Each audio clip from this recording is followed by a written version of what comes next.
ዘውዱ ሾው በመላው አውሮፓ የሚኖሩ ኢትዮጵያውያንና ትውልደ ኢትዮጵያውያን በማህበራዊ ኢኮኖሚያዊና ፖለቲካዊ ጉዳዮች ዙሪያ ያላቸውን ሁለንተናዊ ተሳትፎና እምቅ የህይወት ተመክሮ በጥልቀት የሚዳስስ በይዘቱ ለየት ያለ በአዝናኝ ገጠመኞች የተሞላና በማራኪ ጨዋታዎች የተኳለ ቴሌቪዥን ፕሮግራም ዘውዱ ሾው።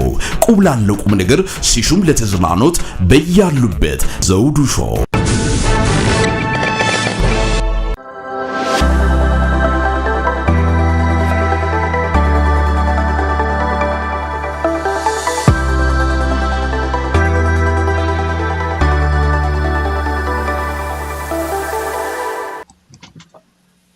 ሰላም ጤና ይስጥልን ክቡራን ተመልካቾቻችንና አድማጮቻችን፣ ዘውዱ መንግስቴ ነኝ ከዚህ ከአገር እንግሊዝ።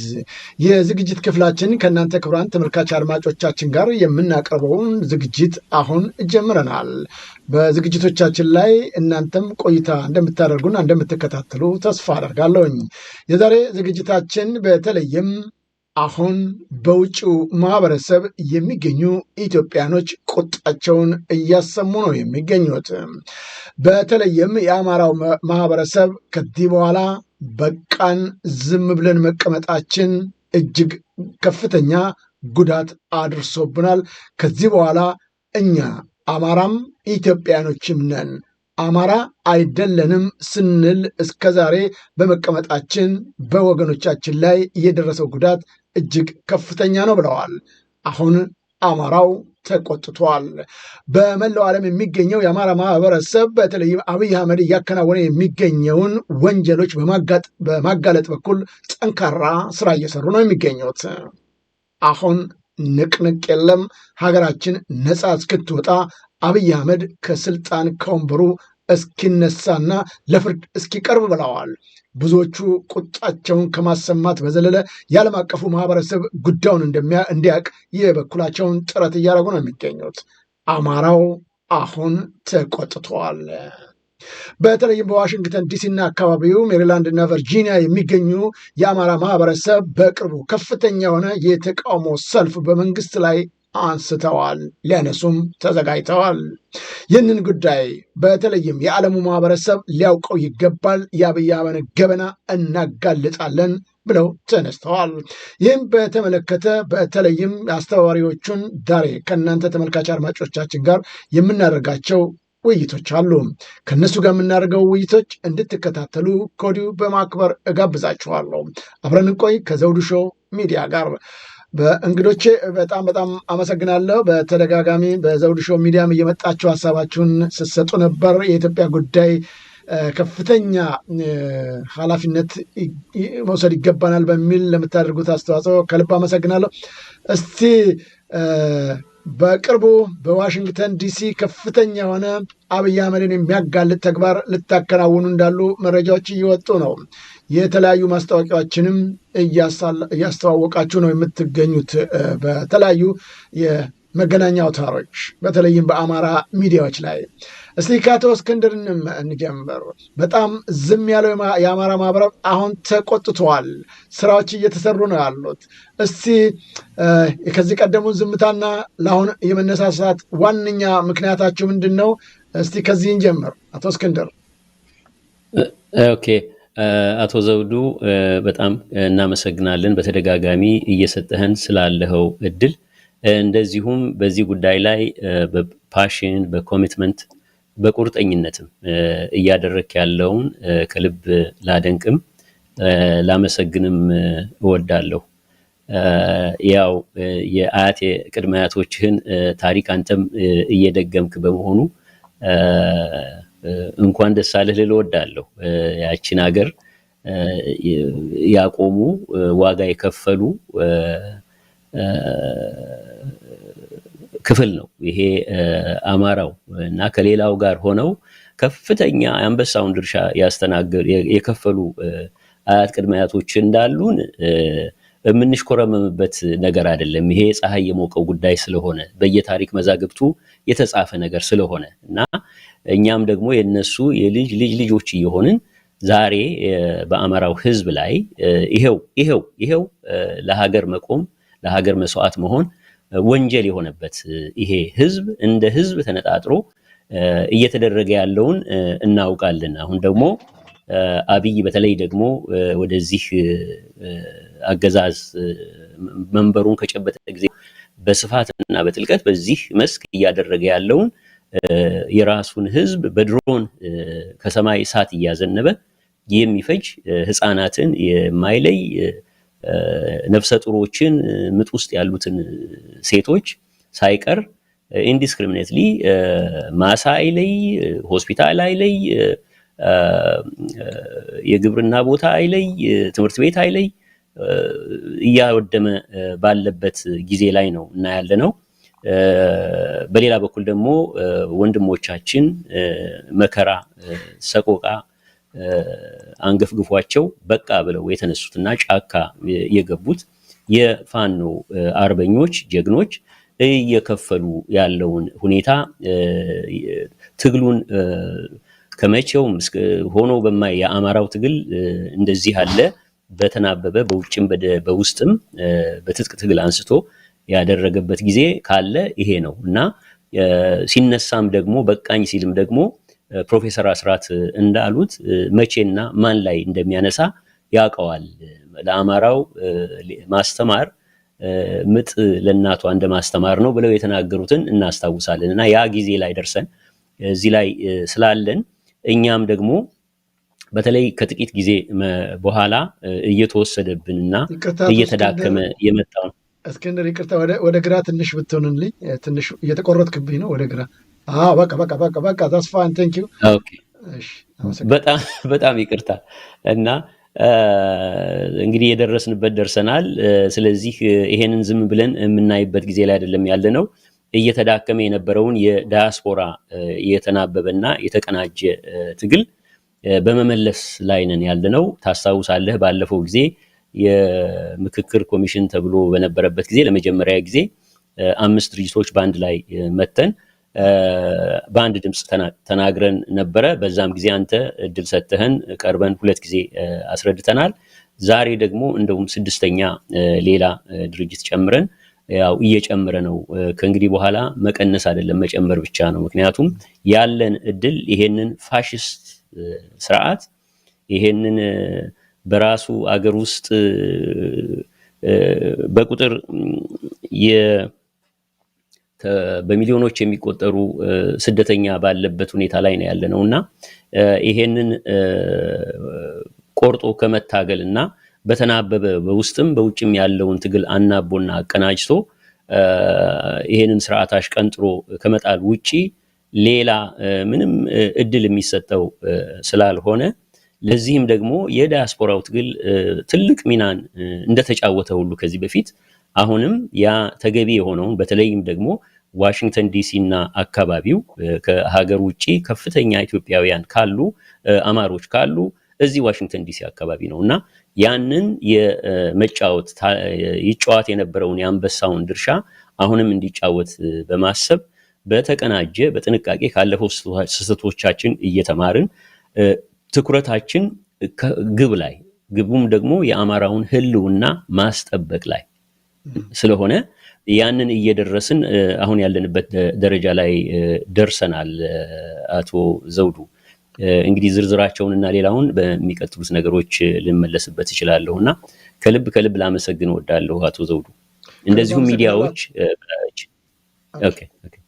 ቴንክ ዩ አቶ እስክንድር ከልብ አመሰግናለሁ። ወደ አቶ ጌታቸው እንመለስ።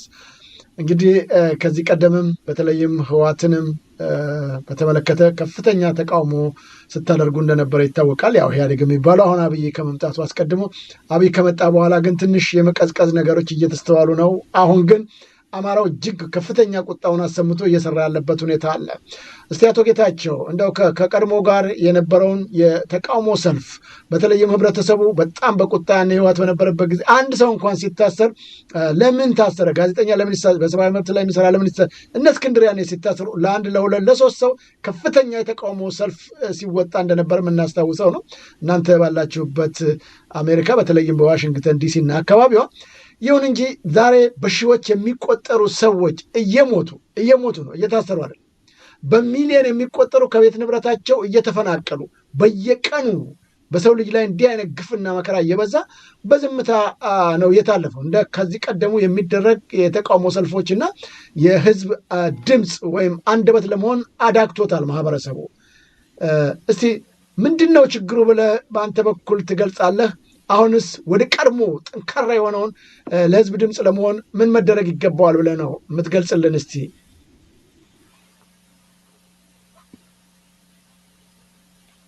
ድምፅ በእውነቱ ይሰማል?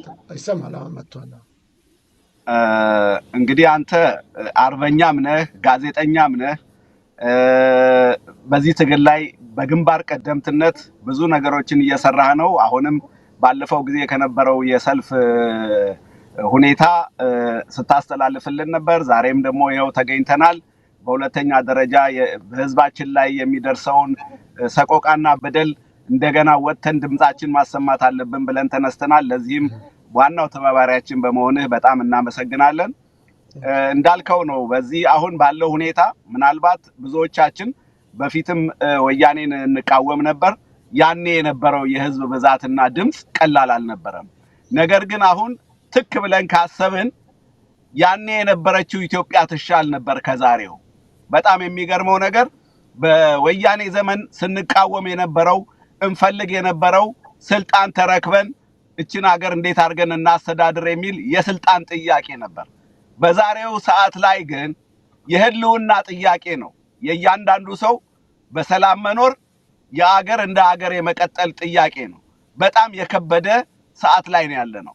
በዚህ ሰዓት አንድነት ኖሮን ድምጻችንን በእኩልነት መግለጽ ሲገባን በተበታተነ ሁኔታ ላይ ነው የምንገኘው። ይሄ ደግሞ አንዱ ራሱ የዚህ የዘር ፖለቲካ የፈጠረብን ትልቁ ችግር ነው። ብዙዎች የተለያየ አስተሳሰብ ይዘው አሁን በአሁኑ ሰዓት ላይ አማራው እንደ አማራ እየተጠራ እየተገደለ እያየን በይፋ ህፃኗ ልጅ ዛሬ እኔ አማራ አልሆንም እስክትል ድረስ የደረሰ ጥቃት በአንድ ማንነት ላይ መሆኑን እያወቅን የአማራውን ትግል የጽንፈኝነት ትግል አድርገው የሚቆጥሩ ሰዎች አሉ። ራሳቸውም አማራ ሆነው በደሉና ብሶቱ የማይሰማቸው ሰዎች አሉ። እነዚህ ሁሉ ወደ ትግሉ መምጣት አለባቸው። ይሄ ትግል ሁላችንንም ኢትዮጵያውያኖች በአንድነት ማቆም ያለበት ትግል ነው። አማራው ተበድሏል፣ ተገሏል። ይሄው እስከ ዛሬ ድረስ ነገ ልንወጣ ያሰብነውም ሰልፍ እንኳን መሰረቱ በንጹሃን ላይ የድሮን ጥቃት ተደርጎ ነፍሰ ጡሮች እንኳን ህይወታቸውን የሚያጡበት ሁኔታ በኢትዮጵያ በመከሰቱ ጭምር ስለሆነ ማናችንም ኢትዮጵያውያኖች በተለይ አማራ ነን የምንል ደግሞ ይሄን ትግል መቀላቀል ግዴታችን ነው። መሄጃ የለም፣ አገር የለንም። አሁን በአሁኑ ሰዓት ላይ ይሄን ሀገር በማፍረስ የሀገራችንን ስም ለማጥፋት ባንዲራዋን ለመቀየር የመሳሰሉ ነገሮች በዚህ አገዛዝ እየተሰሩ እየሰማን ነው። አሁን በድፍረት ነው ሁሉ ነገር እያደረጉ ያሉት። ወንድሞቻችን እንደሰማነው በሰሞኑ ከፍተኛ ድል እያገኙ ነፃ መሬቶችን ሁሉ እያስለቀቁ ያሉበት ነገር ይሄ ትግል እኛ ከጎናቸው ካልሆነንና ከነሱ ጋራ ቢያንስ ድምጻችንን ማሰማት ካልቻል ምንም ጥቅም የለውም። ስለዚህ ሁሉም ኢትዮጵያዊ በተለይ ውጪ ያለነው እንደዚህ አይነት የድምጽ ማሰማት ሰልፎች በሚኖሩ ጊዜ በኃላፊነት ወጥተን ይሄን ነገር መቀላቀል እንዳለብን ማስገንዘብ ፈልጋለሁ። በመጀመሪያ ደረጃ ዘውዱ በጣም አመሰግናለሁ አቶ ጌታቸው። እንግዲህ ስራው በጣም ከባድ ነው እንዳልከው። በዘረኝነት ቋት ውስጥ ብዙዎቹ ገብተው ኢትዮጵያ የምትባለውን ታላቅ ታሪካዊ ሀገር ላይ ትኩረት አለመስጠት ይስተዋላል። ዛሬ ፋኖ እንዲህ በሚፋለምበት በዚህ ወቅት ቢያንስ የማገዝ የመርዳት በሞራል ከጎንነን ማለት ሲገባቸው ሌላውም ማህበረሰብ ወይም ኢትዮጵያዊ በሙሉ በዝምታ እያዩ ነው ያሉ። ሁሉም በራሱ ላይ እስከሚደርስ ድረስ ግን ሀገርን የምትባለዋን ኢትዮጵያ ላይ የሚደርሰውን ጉዳት እያስተዋሉ አይደለም ብዙዎቹና እንግዲህ በሚቀጥለው የሰልፍ እንቅስቃሴያችሁ ላይ ምን ይጠበቃል? ምንድን ነው የምትጠብቁት? እስቲ ምናልባት ወደ አቶ እስክንድር ልመለስ። እሺ፣ አሁንም እናመሰግናለን አቶ ዘውዱ። አሁንም ልጥቀስ ፕሮፌሰር አስራት ያሉትን የጥምቀቷ በግ ስትታረድ የፋሲካዋ ቆማ ትስቃለች የሚሉት ምናልባት እንትኑን አገለባብጬ ሊሆን ይችላል፣ ግን እንደሱ የሚሉት አባባል ነበረ እና ዛሬ በእያንዳንዳችን ላይ ሌላውም እየደረሰበት ነው። ዛሬ አማራው ላይ ዋና ታርጌት ተደርጎ እየተጨፈጨፈ መጨፍጨፍ ብቻ ሳይሆን ቅድም እንዳልከው ያፈራውን እየተነጠቀ ከኖረበት ካፈራው እየተባረረ ባለበት እየተሰደደ ባለበት በአገሩ ላይ ሶስተኛ ዜጋ ሆኖ ምንም አይነት መብት ሳይኖረው አማራ ጠል የሆነ ፖለቲካ ስር የሰደደበት መንግስት የሆነበት ታንኩን የተቆጣጠረበት ባንኩን የተቆጣጠረበት ሆኖ በሚያካሄድ በእንደዚህ አይነት ሁኔታ ላይ እያለ ዝም ብሎ ማየት የማይቻል ደረጃ ላይ ደርሷል። ምክንያቱም ሰው ካልተነሳ በስተቀር አሁን ብረት ግሎ ሳለ ነው የሚቀጠቀጠውና ፋኖቹ ከፍተኛ መስዋዕትነት እየከፈሉ ነው ያሉት። ስለዚህ እነሱ የሚችሉትን ሁሉ እያደረጉ ነው። በውጭ በኩል ደግሞ መደረግ ያለበትን በሙሉ ተቀነባብሮ መሰራት አለበት። እሱን ደግሞ መስራት የምንችለው ውጭ ያለነው ሰዎች ነን። እዚህ የምንከፍለው ዋጋና እዛ የሚከፈለው ዋጋ በምንም አይነት ተመጣጣኝ ሊሆን አይችልም እና እዚህ ቅድም እንደተናገርነው የነበረንን መፈነካከት የነበረንን አለመስማማት እያረምንና እያከምን እያደራጀን ወደ የሚያስፈልገው አቅጣጫ እየገሰገስን ነው የምንገኘውና አቶ ዘውዱ አንድ እንደው ምሳሌ ብንሰጥ አሁን ዋሽንግተን ዲሲ ላይ ኤምባሲ የሆነ ስብሰባ ነበራቸው እና እዛ ስብሰባ ላይ አዳራሻቸው እንግዲህ ያየ ተመልክቷል። የብልጽግና ግብረበሎች እና አሸርጋጆች ስም መጥቀስ አልፈልግም። ህዝቡ እየተጨፈጨፈ እነሱ ባገኙት ፍርፋሪና በተሰጣቸው ችሮታ ዛሬ ሲናገሩ ይደመጣል በሚያሳዝን ሁኔታና እነዚህ ሰዎች ጋሻ ጃግሬ ሆነው እዛ ቦታ ላይ እንደዚህ ያለ ነገር ሲያደርጉ ለምንድነው ተብሎ ሲጠየቅ ከዚህ በፊት በእንደዚህ አይነት ሁኔታ አልነበረም። ዋሽንግተን አካባቢ ተደብቀው ነበር የሚሄዱት። ሲገቡ ሲወጡ ታየን ተብለው ነበር፣ ተሸሽገው ነበር እና ራሳቸውን እየለወጡ ነበር የሚያደርጉት። ዛሬ ግን ገላ ሰደው ይላል ያገሬ ሰው፣ ገላ ሰደው ይሄንን እያደረጉ ነው። ጭራሽ ወጥተው እየሰበኩን ነው ስለ አገር ውስጥ ስላለው ሰላም አይደለም።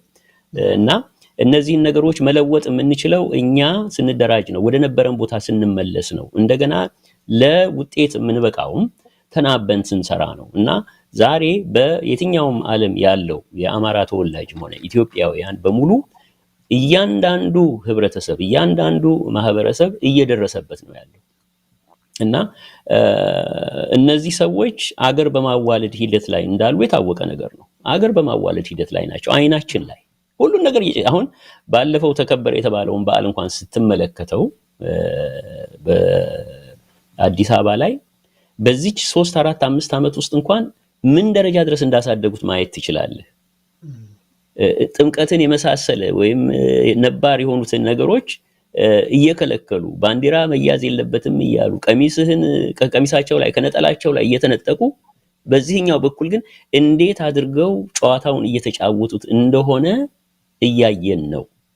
እና የሚቀረን ልክ እንደሌላው አገር መሰደድ ነው፣ አገራችንን ጥለን መውጣት ነው። እና ከእንግዲህ በኋላ ይሄንን ሞመንተም ከሳት ነው ትልቅ ችግር እንደሚገጥመን ማወቅ መቻል አለብን። በተለይ ደግሞ የአማራው ህዝብ ስለዚህ ኤምባሲ ውስጥ እየገቡ ለከርስ በመገዛት ወይም በጥቅማ ጥቅም እየተደለሉ በሚያደርጉት ነገር ሳንሸነገል አምረን መታገል እንዳለብን፣ ህዝቡ መነሳት እንዳለበት፣ መግለጽ እንዳለበት፣ ድምጽ መሆን እንዳለበት፣ በሚፈለግበት ቦታ ሁሉ ተገኝቶ ከሱ የሚፈለገውን እስክንድር ከእስክንድር የሚፈለግበትን፣ ጌታቸው ከጌታቸው፣ ዘውዱ ከዘውዱ የሚፈለግብንን ነገር በሙሉ ወደ ኋላ ሳንል ነገ ተነጎዲያ ሳንል ዛሬ አሁን ያንን ነገር ማቀናጀት መቻል አለብን እና ይሄ ስርዓት እኔ ባለፈውም በተለያዩ ቦታዎች ብያለሁ የኛ አንድ አለመሆንና በአንድ ቋንቋ አለመናገር ኃይላችንን ጉልበታችንን ገንዘባችንን ያው ካለው ትግል ሜዳ ላይ ካለው ትግል ጋር አቀናጅተን ብንሄድ ያለቀለት ስርዓት እንደሆነ እናውቃለን። የህዝብ ድጋፍ ያለው እንዳልሆነ እናውቃለን። ካድሬዎቹ ናቸው እነዚህ ለጥቅም የሚያድሩት ናቸው አሁን እንደዚህ ያለውን ነገር እየቀየሩ ያሉት። በሌላ በኩል ደግሞ ወንድሜ አቶ ዘውዱ የብልጽግናም የሰራው ደባዎች አሉ፣ የተበተባቸው ትባትብቶች አሉ። እነዚህን ደግሞ መለየት መቻል አለብን። እንዳያራምድ የሚያደርገን አንድን አደረጃጀት ወደፊት እንዳይሄድ የሚያደርገው ምንድነው? ከየት ነው የሚመጣው? ምን ይመስላል? እነዚህ ነገሮች ሁሉ በሂደት መታየትና መመለስ ያለባቸው ይመስለኛል። እና መነሳት ካለብን ዛሬ ነው መነሳት ያለብን። እርምጃም መውሰድ ካለብን ዛሬ ነው እርምጃ መውሰድ ያለብን። መሳተፍ ካለብን ዛሬ ነው መሳተፍ ያለብን። አሁን ከፊታችን ሮብ በሚደረገው ሰላማዊ የተቃውሞ ሰልፍ ላይ በስቴት ዲፓርትመንት እያንዳንዱ ዜጋ ይመለከተዋል፣ ያገባዋል። ወጥቶ ድምጽ መሆን መቻል አለበት። ለማን? ለሚጨፈጨፈው ህዝባችን። እንግዲህ በሚያሳዝን ሁኔታ ሰምተናል ዜናውን። አንዲት ልትወልድ የደረሰች ሴት በድሮን ተመታ ሞታለች። ምጥ ላይ ያለች ሴት ሆስፒታል፣ ትምህርት ቤት እና እርሻ፣ ሌላ ቀርቶ የጋማ ከብቶችን እንኳን አይለይም። ለምን? ለጥፋት የመጣ ስለሆነ ማውደም ስለሆነ። ማንን? የት ነው ጦርነቱ እየተካሄደ ያለው? ላለፉት 3 ዓመታት የአማራው ግዛት ላይ ነው አይደል? የአማራው ክልል ኮት ክልል የሚለው እና ይሄንን መቀየር መቻል አለበት። እነሱ እየተራመዱ ነው፣ እየገሰገሱ ነው፣ ነፃ እያወጡ ነው አካባቢ። በእኛስ በኩል የሚጠበቀውን ምን ያህል ነው? ከወሬ ያለፈ በተግባር የተገለጠ ስራዎችን መስራት አለብን ነው። ወንድሜ ዘውዱ ታንኪዩ። ከልብ አመሰግናለሁ አቶ እስክንድር። ወደ ጌታቸው እንመለስ። እንግዲህ በሮብ ዕለት በዋሽንግተን ዲሲ ትልቅ ተቃውሞ ሰልፍ እንደምታደርጉ ያው ታወቃልና አንደኛ እንደው ምክንያት ሊፈጥሩ የሚችሉ በርካታ ሰዎች ይኖራሉ ብዬ ገምታለሁ። ከልምድ ስንነሳ የስራ ቀን ነውና ምን የተለየ ጉዳይ አለ? ምናልባት ቅዳሜ ወይ እሑድ ማድረግ ያልተቻለው ከስራ ውጭና ቅዳሜን ሮብን ለምንድን ነው የመረጣችሁት? እስቲ ምናልባት ለተመልካች አድማጮቻችን ምክንያቱ ካለው የተለየበትና በዛን ቀን ያደረጋችሁበት ብትገልጽልን።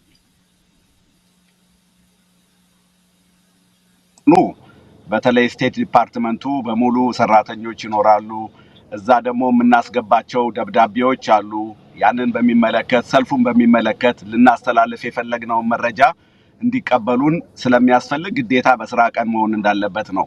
ምናልባትም ከዛ በተጨማሪም የዓለም ባንክም እንደዛው ስብሰባ ስላላቸው ምናልባት እዛም ለመድረስ ሙከራ ልናደርግ እንችላለን። እዛም ሐሳባችንን የምንገልጽ ነው። ምክንያቱም በእነሱ ገንዘብ ነው ድሮንና መሳሪያዎች እየተገዙ ህዝባችን ያለቀውና ይሄንንም እዛት ለማሳየት ዝግጅት አለን። ዋናው ቁም ነገር አሁን እኔ ከዚህም በላይ ደግሞ ልገልጽ የምፈልገው አንድ ፖይንት ቢኖር ለምሳሌ እኔ አሁን የግሎባል የአማራ ዲያስፖራ ግሎባል ፎረምን ወክዬ ነው የተገኘሁት። እዚህ እኛ ስብስብ ውስጥ በሰሞኑ በተለይ ትዝ ይልህ እንደሆነ በርካታ የአገዛዙ ወታደሮች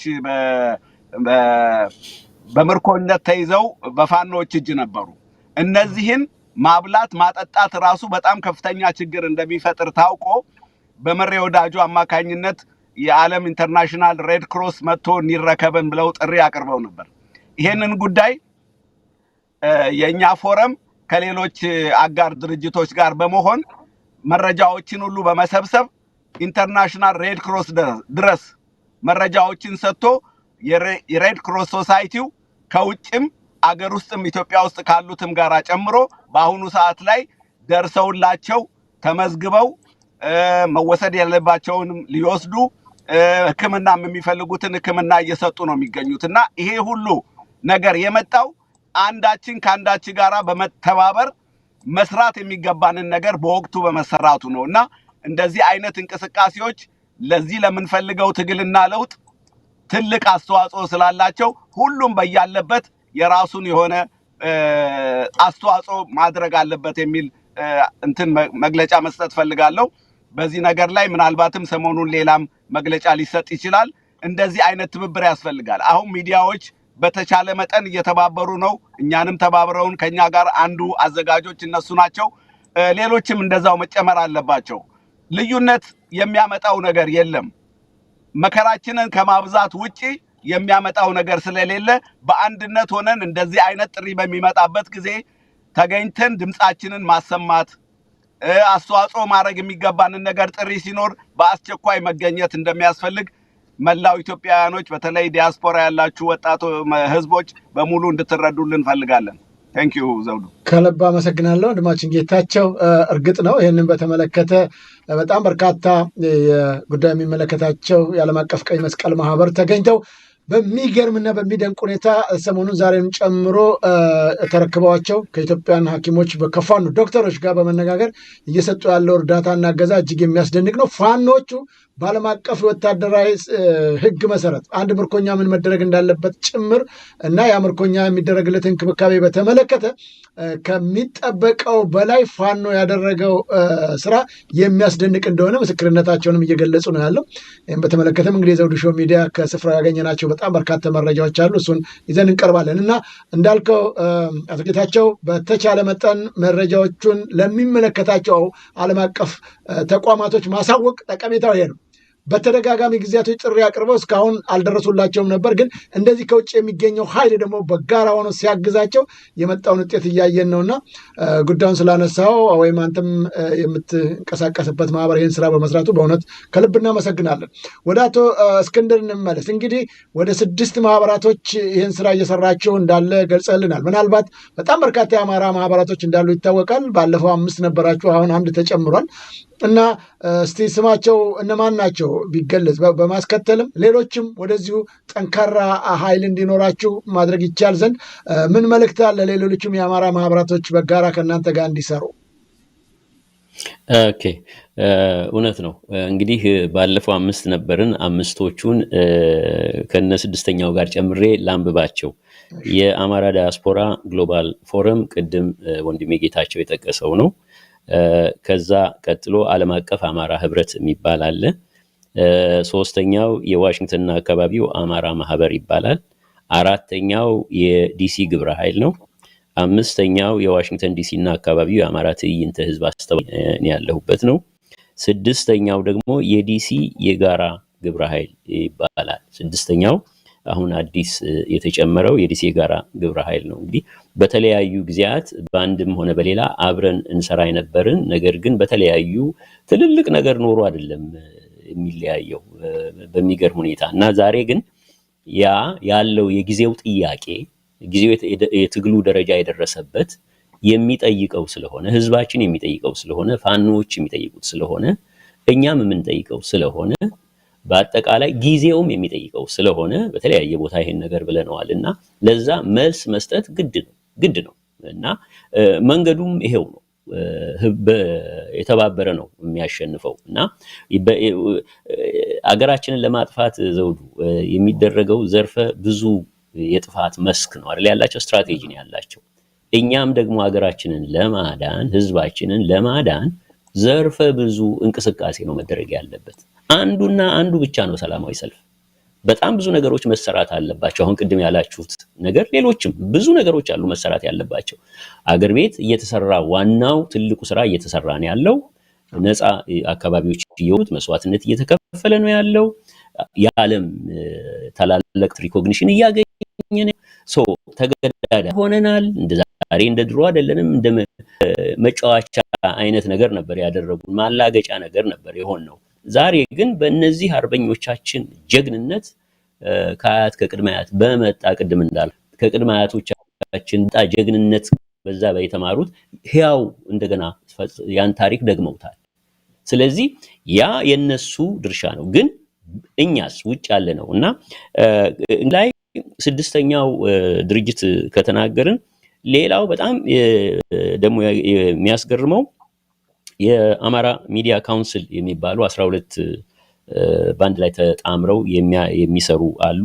እነሱም እንደዚሁ እየተባበሩን ነው ያሉት በከፍተኛ ደረጃ እና ዘውዱ እንግዲህ እንዳንተና እንደ ሌሎቹም እንደ ኢቢኤስ እና የመሳሰሉት እንደነ አንከርም የመሳሰሉት ሌሎቹም በግራም በቀኝም ሁሉም የመተባበሩ ሌላ ህብረትን ሲፈጠር ነው ያየ ነው እና ልክ ይሄ እንደ ምንድነው የሚሉት እንደ ዶሚኖ ፋክተር የሚሉት ነገር አለ አይደል? ዶሚኖ ልክ ያ ፖዚቲቭ ነገር ሲያመጣ ነው ያየነውና ያልገቡ አሁንም ደግሞ በሂደት ላይ ያሉ አሉ ፕሮሚስ ያደረጉልን አሉ በቅርብ ጊዜ ውስጥ ጆይን የሚያደርጉ እንደገና ደግሞ ሌሎቹንም ሪች አውት ያደረግን ምክንያቱም መንገዱ አንድና አንድ ብቻ ነው መንገዱ አንድና አንድ ብቻ ነው በህብረት በመሄድ ነው በህብረት መሄድ ማለት ግን እንደ መክሊቱ በቆመበት ዓላማ ላይ ለዓላማው ግብ መሮጥ ማለት ነው የግድ ሁሉም ተሰብስቦ አንድ ባስኬት ውስጥ ካልገባ አይደለም ሁሉም የየራሱ ስፔሻሊቲ ሊኖረው ይችላል ያንን ግን ማን ላይ ነው መሆን ያለበት ይሄ ነፍሰ በላ የሆነ ፋሺስት ስርዓትን በመጣል ላይ የሚያስፈልገን ጥገናዊ ለውጥ እንዳልሆነ እናቀዋለን ስር ነቀል ለውጥ ነው የሚያስፈልገን ስለዚህ ያን ስር ነቀል ለማድረግ ደግሞ እያንዳንዱ የናንተ ዘውዱ ሚዲያ ላይ የምትሰሩት ትልቅ ኢምፓክት አለው ለምን ለግባችን ሁላችንም እንደዛ ነውና ሌላ መንገድ ስለሌለን አሁንም ልባቸው ጠጠር ያለ ቢኖር በሚቀጥለው ሰዓት ደግሞ ጊዜ ስንመጣ ላንድ ጉዳይ ምናልባት 8 10ም ሆነ ሊሆን ይችላልና በጣም ፕሮሚሲንግ ነገር እየመጣ ስለሆነ ሚዲያዎቹም በጣም በከፍተኛ ደረጃ እየተባበራችሁን ስለሆነ እንደውም የተባልነውን እዚህ ላይ ብናገር ከሊ አለኝ ሳልል ዝም ብዬ ልናገር ለማኝ መሆን አይገባችሁም ለማኝ ማለት ዘውዱ ባክ ዛሬ እንደዚህ አለንና አሰማልን እኛንን ስራችን ስለሆነ እያላችሁ ነው ያላችሁት ስራ አንተም እንደዚህ ነው የምትለው ሁሉ ጊዜ ስራችን ነው ይሄ ድርሻችን ነው ይሄ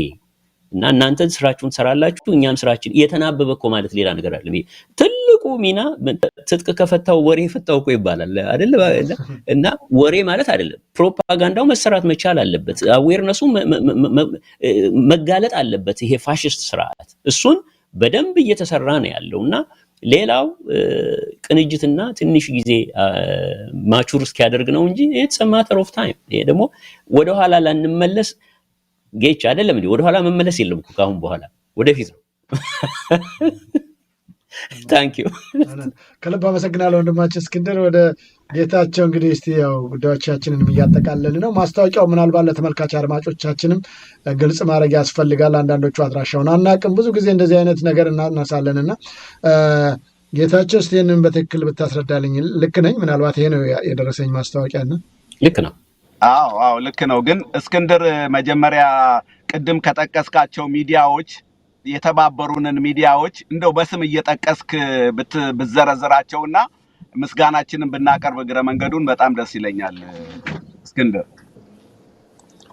ምናልባት እንግዲህ ይዟቸው ከሆነ ካሉ ኦኬ አይ አለኝ ግን አንተ ምትለውን ይያልክ አዘጋጃለሁ አለኝ እጄ ላይ ግን እሺ ምክንያቱም እንትን ምስጋና ለሚገባው ምስጋና መስጠት አስፈላጊ ነው ምንም እንኳን ሁሉም የሚዲያ ሰዎች በተለይ በአሁኑ ሰዓት ላይ በኢትዮጵያ ስላለው ችግርና መከራ በየጊዜው ቀንና ማታ ያለ ረፍት እየሰሩ ቢሆንም ያገራቸው ግዴታ የነሱም ግዴታ ቢሆንም መመስገን አለበት ሰው ልጅ ሰዓቱን ወስዶ ጊዜውን ወስዶ እንደዚህ አይነት በጣም በተነከረ ሁኔታ ህብረተሰባችን ግንዛቤ እንዲያገኝ የሚያረጉት ጥረት ቀላል ስላልሆነ ምስጋና የሚያስፈልጋቸዋል አርበኛ ዘውዱ ብየዋለሁኝ ብዙዎቹ አርበኞች ናቸው ካሁን በኋላኛ ተራ ጋዜጠኝነት ስም አይደለም የምንሰጣቸው አርበኞች ናቸው በእነሱ አርበኝነት ነፃነታችን መረጋገጡ የማይቀር ነው ሁሉም ባለበት ኃላፊነትና ችሎታ ይሄን ትግል ተቀላቅሎ በሚያደርገው አስተዋጽኦ ነው ነፃነት የሚመጣው ጎበዝ በጣም ማሰብ ያለብን ዘመን ነው አሁን የነፃነት ትግል ነው ማናችንም እንደው እንደ ቀልድ ወይም ደግሞ እንደ ትርፍ ሰዓት ነገር እንዳናየው እኔ በጣም እሰጋለሁ ያለፈው ጊዜ ነገርኳችሁ ባለፈው ጊዜ የነበረንን ትግል እጥፍ ነው አሁን የሚፈለግብን ከጃችን እቺን ሀገር ሊነጥቁን ተዘጋጅተዋል እነዚህ የአሪዮስ ልጆች የሆኑ በፍጹም እንኳንስ በስልጣን ለመቀመጥና እንደ ሰው ለመኖር የዲሲፕሊኑ የሌላቸው አገዛዞችን ለፍርድ የምናቀርብበት ትግል ስለሆነ ሁላችን ተደራጅተን ታጥቀን ይሄንን አገዛዝ መጣል እንዳለብን ነው እኔ አጽንኦት ሰጥቼ መናገር የምፈልገውና ይሄ መልእክቴ ይተላለፍ ከልብ አመሰግናለሁ ወንድማችን ጌታቸው ምናልባት እስክንድር ደርሶልህ ከሆነ ልትገልጽ ትችላለህ ካልደረሰ እንግዲህ ጌቾ እኔ ምናልባት ሚስ ካደረኩኝ አንተ ደግሞ ትጨምርበታለህና ዋናው እዚህ ዛሬ የቀረብንበት ወንድማችን አርበኛ እንዳልከው ዘውዱ ሾው አለ፣ ኤቢሲ አለ፣ እነ አንከር ሚዲያ አለ፣ አዲሱ ሚዲያ አለ፣ አዲስ ድምፅ አለ። ከዚህ በተረፈ እነ ሮሃ አሉ፣ ኤቢሲ፣ ህብር ሚዲያ፣ ጥቁር አንበሳ፣ ፋኖ ግሎባል እና አማራ ሚዲያ፣ አሻራ ሚዲያ፣ ቲቢኤስ እና ኢትዮ 251 አሉበት። እንግዲህ እነዚህና ሌሎችም አሉ። እንግዲህ ሁሉንም ዘርዝረን ሙሉ ለሙሉ ሊስታቸውን ላፕቶፔ ላይ ነው ያለው እና እሱን ነው የምጠቀመው። አሁን ከስልኬ ላይ ነው እየተናገርኩ ያለሁትና እነሱም አሉ። እና እንግዲህ በደንብ መመስገን ይገባቸዋል ወይ? በደንብ ነው እንጂ ቅድም እንዳልኩ ነው፣ መለመን የለባችሁም፣ የኛ ጉዳይ ነው፣ ሁላችሁም እንደሱ ነው እያላችሁን ያለ ነው። የታወቀ ነው እኮ በጣም በትንሽ ወሮች ትንሽ ልፍ ብለን ብንመለከት በልመና ነበር በቃ። እና እንደውም አንዳንድ ጊዜ አይሳካልንም ነበረ። ምክንያቱም መልእክቱ ምናልባት የማይወደድ ሊሆን ይችላል እና የአቋም ጉዳይ ስለሆነ እና አሁን ግን ያንን ጥሰን ወጥተን ትኩረት ማድረግ ያለብን ወደ ጎን ሳይሆን ጠላት ላይ ነው። ጠላት ህዝቡን የሚፈጅ፣ አገር የሚያፈርስ፣ ታሪክ የሚደልዝ፣ ተቋማትን የሚያወድም ስርዓት አለ አገሪቷ ላይ፣ አገር በማዋለድ ፕሮሰስ ውስጥ ያለ። ስለዚህ እሱ ላይ ነው ትኩረት ማድረግ ያለብንና በእውነት ከልብ በጣም አበረታቶናል። በተለይ የሚዲያዎቹ መነሳት፣ በግራም በቀኝም ያሉት በአንድ ቋንቋ መናገር መቻላችን ይሄ በእውነት ትግሉ ወደ ላቀ ደረጃ ላይ እንደሄደ ነው የሚታየው። አሁን ነው የበለጠ ሞጭሮ መታገል ያለበት። ሞጭሮ መታገል ይላል የሀገሬ ሰውና ተግቶ መታገል እና በርትቶ መታገል ካለብን እንግዲህ ትግል ነው የምንለው። እኛ ኤር ኮንዲሽን ውስጥ ቁጭ ብለን እንደዚህ ቴሌቪዥን ላይ ቁጭ ብለን እያወራን በኢንተርኔት ይሄ ነው ትግል ነው ምን። እዛ ግን አካላቸው እየጎደለ ልጆቻቸውን፣ ትዳራቸውን፣ ንብረታቸውን በትነው ስራቸውን በትነው እየተሰዉ ነው ያሉት።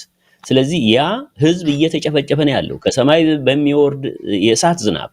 ስለዚህ ይሄ ካላነሳሳን፣ ይሄ ካላነቃቃን ምን ሊያነቃቃን ይችላል? በዛ ላይ ደግሞ ሀገራችን እየጠፋች ነው ያለችው እና አንዳንድ ግብረ በላዎች መጥተው በተሰጣቸው በተቸሩት ችሮታ ምክንያት በዛ ልክ ስለሆነ የሚያስቡት ይነግሩናል ሀገር ሰላም እንደሆነ፣ ሀገር እየተገነባ እንደሆነ እና የትኛዋን ኢትዮጵያ እነሱ ያወሩ እንደሆነ እንግዲህ ይነግሩናል። የሚታየው ግን ገሃዱ ይሄ ነው ለማለት ነው። ከልብ ቅድም ወንድሜ ጌታቸው እንዳለው ሚዲያዎቹን በሙሉ ከልብ ልናመሰግን እወዳለሁ። መጀመራችን ነው እንጂ መጨረሳችን አይደለም ገና እና ከዚህም ያለፈ ከሚዲያ ጋር አብረን አጀንዳ መቅረጽ መቻል አለብን። የነሱን አጀንዳ ብቻ የብልጽግናን አጀንዳ ብቻ እያራገብን በሱ እየተባላን ለነሱ ኤክስትራ ማይል እንዲሮጡ መፍቀድ የለብንም። እኛም ሴት ማድረግ መቻል አለብን አጀንዳዎችን። ያን ማድረግ የምንችለው የተማከረ እየተመካከርን እየተቀናጅን እየተናበብን የምናደር ስትራቴጂ እያወጣን በምንጓዘው ጉዞ ላይ ነው እና የዛ መጀመሪያ ስለሆነ እኔ በጣም እንደተነቃቃሁ ልነግርህ እወዳለሁ ዘውዱና ከልብ ደስተኛ ነኝ። አመሰግናለሁ። ከልብ አመሰግናለሁ ወንድማችን እስክንድር ጌታቸውም። እንግዲህ ያው ውይይታችንን ጨርሰናል። የመጨረሻ አንድ ምላት ነገር አለች። እሺ በዚህ አንጻር ሌሎችም መመስገን የሚገባቸው ኃይሎች አሉ። ለምሳሌ በየሚዲያው ላይ አድሚን በመሆን እያንዳንዱ ሚዲያ በአግባቡ መልእክቱ ለህዝብ እንዲደርስ ከፍተኛ ትግል የሚያደርጉ ጊዜያቸው ወስደው እየተቆጣጠሩ የሚጻፉ አንዳንድ ጸያፍ የሆኑ ነገሮችን በማጥፋት ሚዲያዎችን የሚረዱ አድሚኖች አሉ። እነሱ በሙሉ ሊመሰገኑ ይገባቸዋል። በሁለተኛ ደረጃ በተለያዩ ፕላትፎርሞች እንደ ቴሌግራም የመሳሰሉ በትዊተርም የሚሳተፉ ደግሞ በርካታ ኢትዮጵያኖች አሉ፣ እህትና ወንድሞች አሉ። እነዚህ በትግሉ ላይ እንከን እንዳይመጣ በየጊዜው አርዕስቶችን እያያዙ እየተወያዩ ጠንካራ ጠቃሚ ሐሳቦችን ለትግሉ የሚያግዝ ነገር ብሬን ስቶርም የሚያደርጉ በርካታ ሰዎች አሉና እነዚህም ጭምር መመስገን አለባቸው። ከፍተኛውን ስራ ከጀርባ ሆነው እየሰሩ ስላለ እነሱንም ላመሰግን እወዳለሁ ዘውዱ። በተረፈ አንተ ያው ከምስጋናው በላይ ነው። አንተ አርበኛ ነህ። የዚህ አርበኝነትን ነገር ያው ጠንክረ መቀጠል ነው። እናመሰግናለን ለሰጠህን እድል።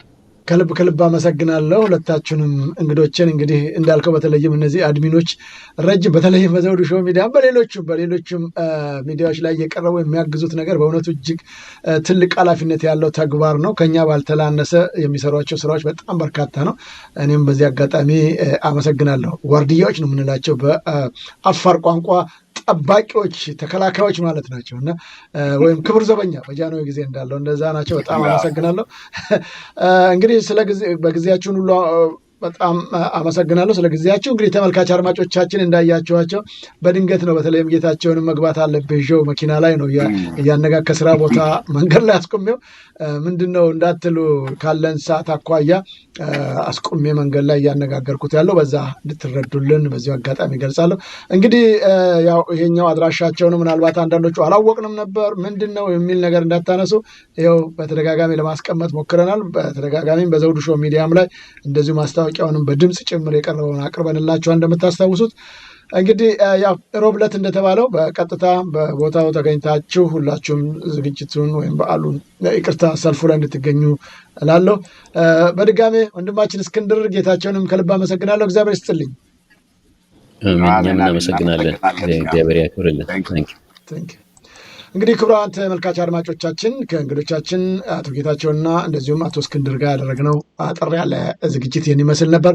በተቻለ መጠን ውጤቱን ለማምጣት ይቻል ዘንድ ሁላችንም አቅማችን በፈቀደ መስራት የሚገባንን ማድረግ አለብን።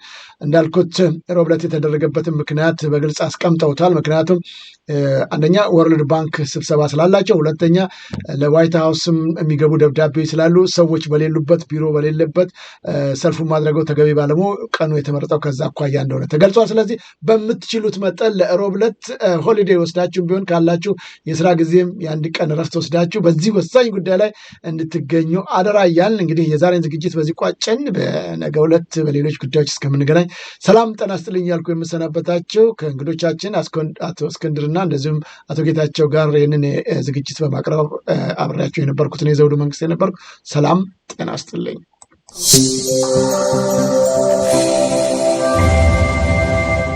ዘውዱ ሾው በመላው አውሮፓ የሚኖሩ ኢትዮጵያውያንና ትውልደ ኢትዮጵያውያን በማህበራዊ ኢኮኖሚያዊና ፖለቲካዊ ጉዳዮች ዙሪያ ያላቸውን ሁለንተናዊ ተሳትፎና እምቅ የህይወት ተመክሮ በጥልቀት የሚዳስስ በይዘቱ ለየት ያለ በአዝናኝ ገጠመኞች የተሞላና በማራኪ ጨዋታዎች የተኳለ ቴሌቪዥን ፕሮግራም ዘውዱ ሾው። ቁም ላለው ቁም ነገር ሲሹም ለተዝናኖት በያሉበት ዘውዱ ሾው።